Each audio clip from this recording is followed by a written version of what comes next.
الله اكبر، يعني هسه شلون بالله انا راتبي 10 ملايين وعائله كامله برقبتي، بتيت من صرت مهندس؟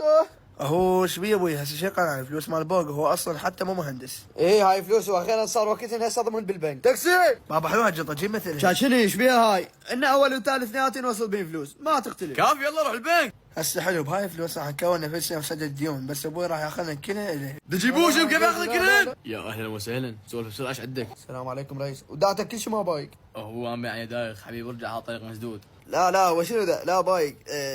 يلا رئيس راح ارجع. الله بابا خالي دايخ ما دايخ بايق ما بايق ارجع. يلا على اللوب يشيل ولك، احنا جماعه تترك. كافي عمي رجال مبين علي دايخ، عفوا يلا ارجع. لا صيح. غير هذا ما دايخ عليكم، ارجع. كافي يا ولد عنده عاله، خليه يرجع لبيتهم.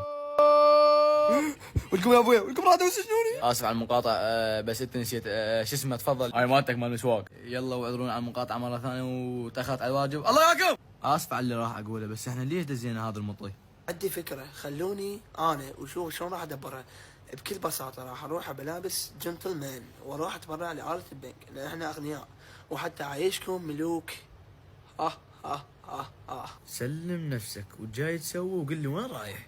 تدري باللي انت جاي تسويه مخالف للقانون، وخاصة بهيج مكان، فيلا حبيبي قدام السجن. مو خوش خطه. لا والله صراحه فاشله. هو شو اسوي بالله؟ كافي، لا انت ولا هو خلوها يمي. بالبدايه راح ادفع لي فلوس ويكذبوني الشرطه، بس مو مشكله، راح نحكم 20 سنه.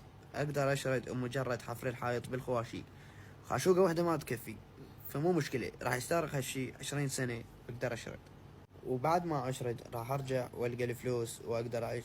عايشين وينهن؟ نازل. هلا والله عاش من شافك. بس قولوا لي شلون اندلت الفلوس؟ وسع لي امير. ايه من هذا؟ شو السالفه ما عرفت هذا ابونا؟ يعني شنو معقول ايش عسون بيتني؟ عفو عليك.